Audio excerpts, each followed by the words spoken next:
हे बाबा मृत्युंजय महाप्रभु ठाकुरे बाबा धवलेश्वराय नमो नमः।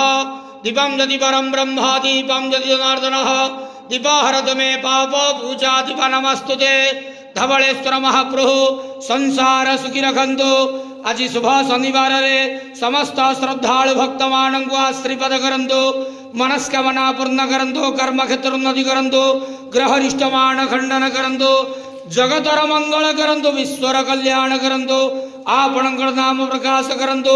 सेवकर डाक श्रवण करंतु। समस्त गुआवसा भक्त मानकर मनस्कामना पूर्ण करंतु। महाप्रभु धवलेश्वराय नमः। संसार सुखी रखंतु आनंद के वार। हरि बोलो।